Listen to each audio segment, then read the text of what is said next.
This is The Ball Game on NorthJerseySports.com. Brought to you by an all-purpose limousine. We'll take you for a ride without taking you for a ride.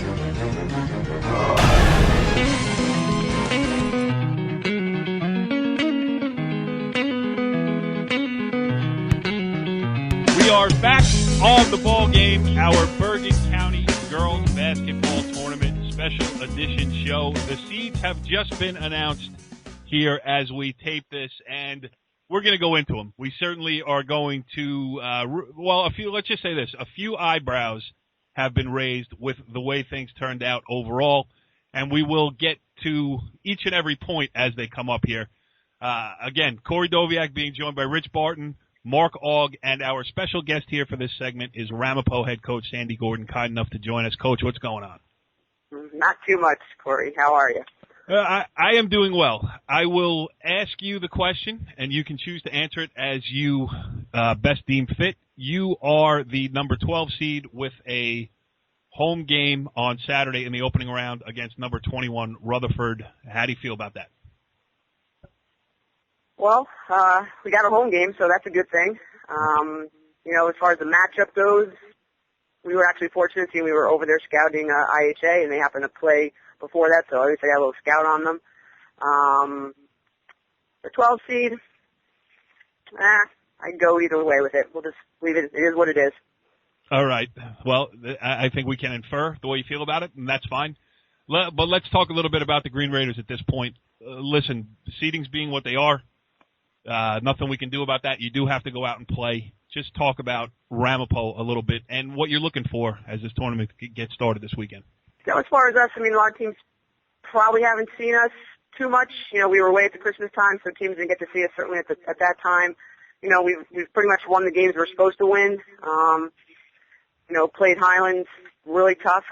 After being down 17-0, we decided to wake up and try to play, and made it a ball game. Lost by I think it was 5 or 7, so it was respectable.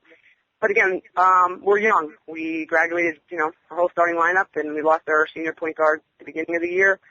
So a little bit of a work in progress, and, even our seniors that are playing, they've really stepped into, the first really varsity minutes. So, every day trying to get a little bit better and trying to get the young kids to get some confidence. And as you know, it's tournament time, so survive in advance, and, we'll just take it one game at a time. Hey, Augie, this is your big chance now. This is your boss on the line with us. Is there anything you'd like to talk to her about here in a public forum? No, we'll wait till tomorrow. Richie B, you got a question? Richie B, you got a question for Sandy? Yeah, it's more about the tournament in general. Just talk about how wide open this tournament is in general, and secondly, your quarter of the bracket. You got pretty much any team that could come out of there, it seems like. Yeah, obviously these are the top 4 seeds. They are what they are, and I think any given night anyone can beat anybody. Like I said, it's one game at a time. Obviously, if we can get by Rutherford, we get a tough Richfield Park team with, certainly Haynes leading the way, and on the other side of it, you got Old Tappan, who's been up and down. Holy Angels, they're a little bit down for them. And then, obviously, if we win out, we're going to face Northern Highlands. I feel like it's every year we play them in the league, and then we play them again in the counties. It's not feel like it is. It is every year you play them in the league, and then you play them again in the counties. Right. Yeah. Well, we get there. Yeah, but Richie's right. That is a tough bracket as opposed to one that we will break down later, which would, certainly been an easier road. But I guess you just have to go in with the mindset of one game at a time. You can't worry about who comes next if you don't get through the one in front of you. Exactly. There's no perfect science to how they pick it. We went back to a new committee way this year, and, it'll be interesting to hear some talk about, how it all kind of played out. I'd have some questions on how it played out, but I wasn't there, so it's hard for me to say. Well, Sandy, if you're looking for interesting talk about the way the seeding for the Bergen County Girls Basketball Tournament turned out, just tune into the show that you are on here on NorthJerseySports.com tomorrow morning, and we will have plenty of it. But we thank you for taking the time. We thank you for your tact, and we're going to go. We're going to move along in the show and break down the rest of the bracket. We'll give out all the stuff here. So First of all, thanks for taking the time. Second of all, we will see you very soon this weekend. If not, certainly on Monday. I know you're looking forward to the NorthJerseySports.com photo shoot. Hey, appreciate you having me on, Corey. Thank you. Well, interesting stuff there with Sandy Gordon through gritted teeth as we continue our look at the 2014 Bergen County Girls Basketball Tournament here. We welcome back Scotty Papetti, the Paramus head coach. Now, let me just, before we get into what is actually in the bracket, let's just run down the seeds. Obviously, these are your first-round games. I'm going to do it quick. Number 1, IHA versus number 32, Queen of Peace. Number 16, Pascack Valley gets a home game against number 17, Riverdale. 8 is Saddle River Day against Dwight Englewood. 5, Richfield Park against 28, Hasbrook Heights. 12, Ramapo, there you are, Augie, against number 21, Rutherford. 13, Northern Valley Old Tappan, a home game against number 20, Holy Angels. Number 4, Northern Highlands against number 29, Beckton in Allendale. Number 3, Teaneck with a home game against number 30, Woodridge. 14 is Pascack Hills. They'll host 19, Tenafly. Number 6 is Paramus Catholic. They'll host number 27, Ridgefield. Number 11, Ridgewood gets a home game against 22, Mawa. Midland Park, as we suspected, got the 7 against number 26, Saddlebrook. Number 10 is Westwood. They'll host number 23, Fairlawn. Number 15 is Indian Hills. They are at home against number 18, Glenrock. And the second seed is Immaculate Conception, and they will host number 31, Emerson. And if you were listening closely to that list of teams, you will realize that Paramus was not included. Scotty? Well, obviously I'm not happy. Okay, I'm not happy with the fact that there are common opponents that we've beaten that were seeded in the top 20. And we don't need to go there. Nah, please. I'm not. Okay, I'm not you know what we'll do here? Yeah. You know what we'll do here? We do this show every year. It's fun. We break it down. We have some laughs and everything else. And we bring coaches on from around the county. We were not expecting this tonight. We were not expecting to have a co-host who is directly affected by what went on tonight. How about this, Richie B? What happened? I'll tell you what. I completely, in my 14 years of doing this, I thought this was the worst job that they did as far as seeding the tournament. And I don't think, it's hard to do. But I mean, Teaneck at 3. Teaneck at 3, for my money, they're 1, and it's not even close. Not even close. They're undefeated. Listen, I know IHA is a defending champion, and they play a very tough schedule. Teaneck plays not as tough of a schedule, but they play a reasonably tough schedule, and they're 9-0. IHA is 8-3. I know IHA is a defending champ, but that's last year. That should have no bearing on this year's. And that's just them in IHA. Then you got Immaculate Conception at 2. Montclair is a top 10 team in the state. Teaneck beat them. Immaculate Conception lost to them. I mean, I don't understand what is happening with common. I have a couple problems. One, common opponents. Common opponents seems to have gone right out the window between Papetti, Ramapo beating Ridgewood being seeded ahead of them. And then you got another problem. I have a problem with teams under 500. You want to allow them in the tournament, I am totally for that. But they shouldn't be getting a home game. And it's, because I know Dunn and Jasper well, and I like those guys a lot. And they're very good coaches, and they have good teams. And and you're not saying that they can't go on and win some games here. They can. Listen, both of them could go on a run, but I don't know. I'm not a big fan of what happened tonight on a lot of different levels. Well, here's the thing. I mean, and if you do go, Teaneck is the most out of everything. Teaneck not being a 1 seed to me is the most egregious, or at least the number 2.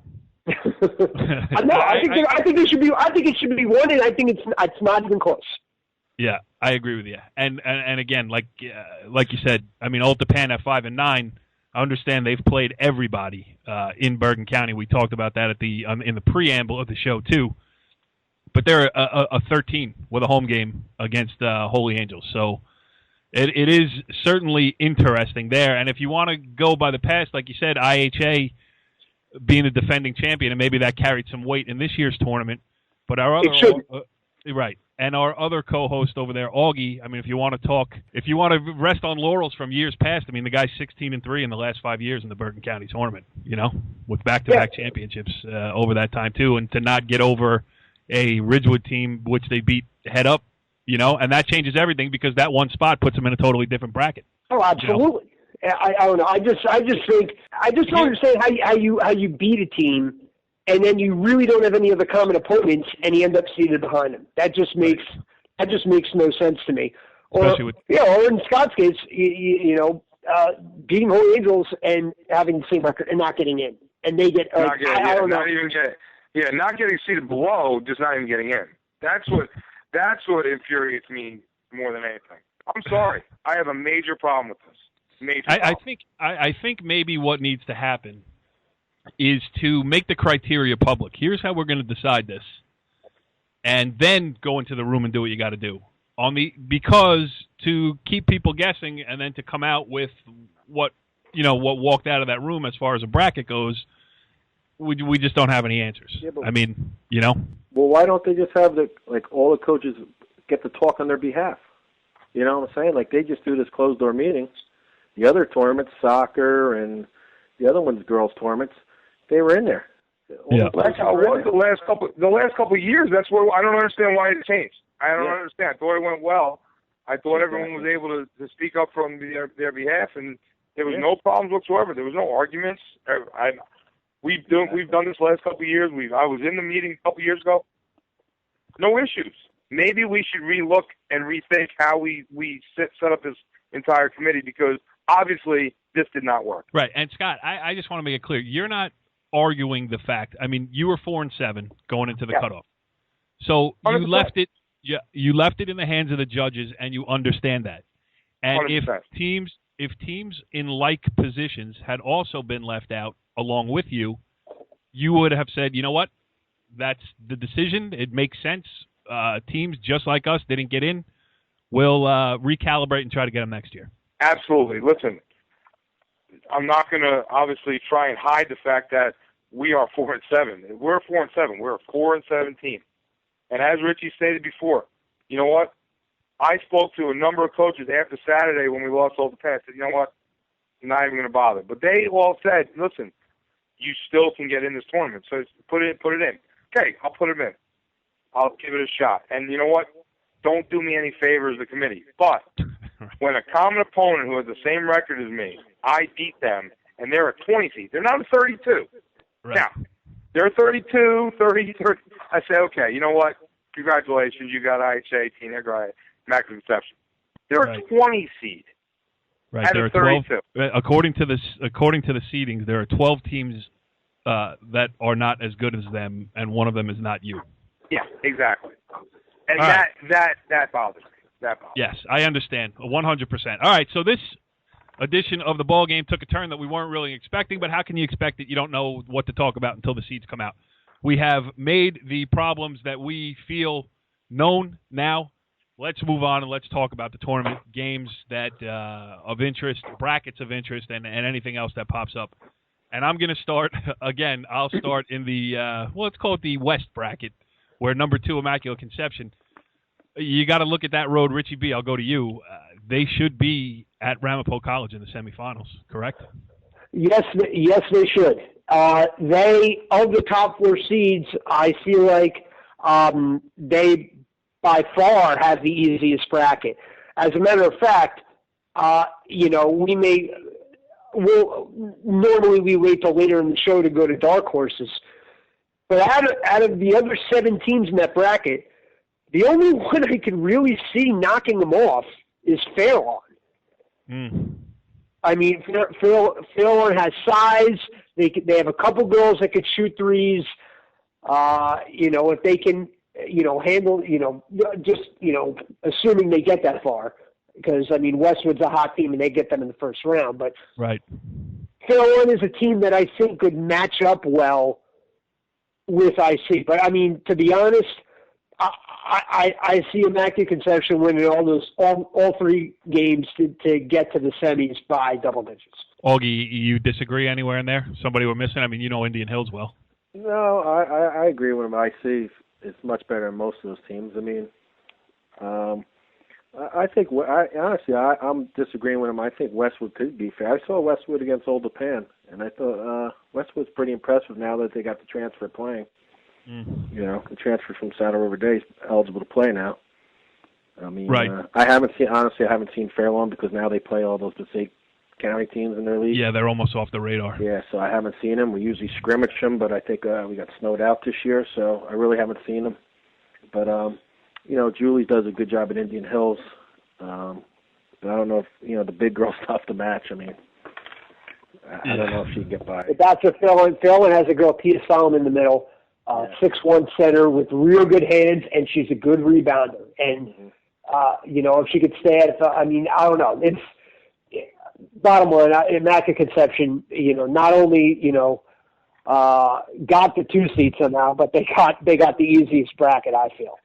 Right. I'm sure Teaneck would love to be in that bracket right now. Yes. Absolutely. Scotty, we went over the bad news with you, but the good news from the NorthJerseySports.com perspective is that now on county tournament weekends, you are available to be our analyst for all of our coverage. So you're in, pal. How about that? Thank you so much. It's a nice consolation prize. Hey, Scotty, you're out of the tournament, but as a consolation prize, you get a weekly conversation with Richie Ballgame Martin. I'll take it. All right, so Scotty, give us something that sticks out to you. Give us a first-round game or a bracket. You know, first look at the tournament. What do you see? I mean, I think your head might be somewhere else. Yeah, it's tough to concentrate, but if you look at, it's a tough second-round game, but, I mean, Tenafly, Patrick Hills being a 14, Tenafly is not bad, and Tenafly plays, you know, Jeff does a great job, plays great defense. The other thing about Tenafly is that they're all seniors, and they've been through this before. Yeah, they beat Paramus Catholic last year. You know, I can see Tenafly knocking off Patrick Hills there. Unfortunately, you're getting a Teaneck in the second round, but, you know, look, the bottom line is, if you look at the whole tournament, I mean, it's pretty hard to say that when you get down to the quarters, it shouldn't be just chalk, really, you know. But obviously we know that's not always going to be the case. But, I mean, in girls basketball this year, especially the top 6 teams or so, I mean, you know, I think those teams really are in a level above the others. You know, so, I mean, we can argue all we want to be in the tournament. Obviously, I can too. Who knows, you know, just to be a one and out or 2 and out. But really, when it comes down to it, the top teams are the top teams. And I can't really see anyone other than, you know, honestly, I mean, who knows about a Saddle Day? They're always one of those, you know, they're a team that's kind of, you don't know about, you know, because you don't see them much, and who knows where they're coming from and what states they're playing from and who they're playing with. But, you know, they could be someone that could maybe, you know, knock someone off. But after that, I can't really see much after, you know, the top seeds really doing much. I mean, after the top 6, I don't see, I don't know, maybe you guys tell me. I don't really see anyone that's going to really stand out to knock someone off. I do agree with you on Saddle River Day. I saw them on Saturday against Sea Caucus, and they lost, and depth is their problem. But I will tell you this, Izzy McMahon can win a game for you. And as we know, tournament basketball is about guard play, and I don't know if there is a more well-rounded guard as far as ball handling, as far as basketball IQ. I mean, she does, you know, she understands the game. She understands how to use a pick. She understands how to control a body in the air and void charges and stuff, and she's a great jump shooter. So, you know, she is the kind of player that could dominate a game. If they get in any foul trouble, they become thin very quickly. I mean, they have a good 5, maybe 6 and 7. After that, you know, it's kind of mix and match as far as matchup goes. So I do agree with you that maybe Saddle River Day is the dark horse. But, you know, and again, Midland Park, too, with Ribeiro as a point guard. I love a guard in tournament play. But I'll tell you what. I bet you, I have a hunch that Saddlebrook's going to give him a problem. I'm telling you. I think Saddlebrook's going to hang around with them. Okay. All right. Well, we'll take that. Okay. Taylor Horman. All right. Now let's do this. We have we're deep into the show here. We've said a lot of things. You know, we did say some things, and let's just give me your Final Four, Richie B. That's what I'm trying to say here. My final, I hate saying it. My Final Four is all chalk. Really? It's all chalk. Yes. Northern Highlands, Immaculate Conception, and Teaneck. Augie? Well, I don't want to be partial, but right, Ramapo. Ramapo to win. Ramapo's going to win the whole thing. But if on the odd chance that Ramapo doesn't win each game by 40 points, what do you see? Honestly, the top four. I tell you what, I didn't see the Northern Highlands Richfield Park game the first time, so like you said, Haynes is very good. It's probably chalk too. I mean, of course, I'm not hoping that. I'm gonna always root for my own team, but I can see it being chalk. I mean, IHA and IC have the easiest brackets too. I mean, Teaneck still got to play PC possibly. I mean, the 1 and 2 seeds brackets are easy. I think they have easy games through the. Yeah, I agree with you, Scotty. You want to give your Final Four with your analyst's hat on now? Sure. Yeah, I would say obviously, like I said, the 1 and 2 brackets. Obviously, I think they should be chalk to the quarters. The Highlands Richfield Park game, I saw it on film. Richfield Park had their opportunities to win that game. Haynes can take it over herself. So, that to me could be a toss-up. And the Teaneck Paramus Catholic. Paramus Catholic has the horses to get there. Now it's a question of whether, no one thought it almost should have been flip-flopped to where everyone thought, early preseason where Paramus Catholic should have been and where Teaneck should have been. And actually, who knows, people thought Teaneck should have been a little bit lower. So Paramus Catholic has the players to be a 3 seed or a top seed in the county, So that could be an interesting game, too. I mean, I don't know. I think, obviously the 1 and 2, and then the 4-5 game and the 3-6 game, I think it's a toss-up. I can't say it.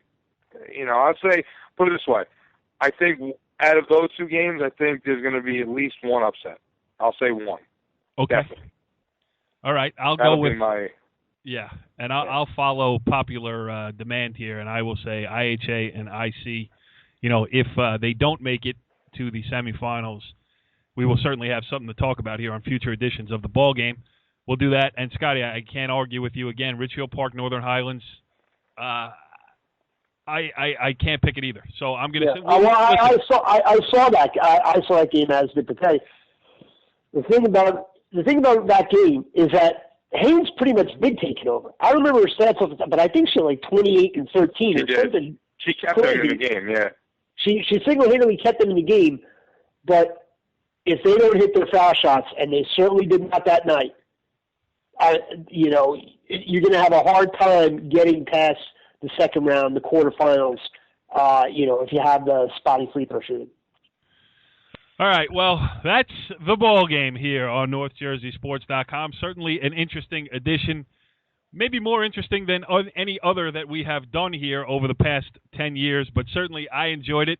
Augie, I hope you enjoyed it. Yeah, it's always fun.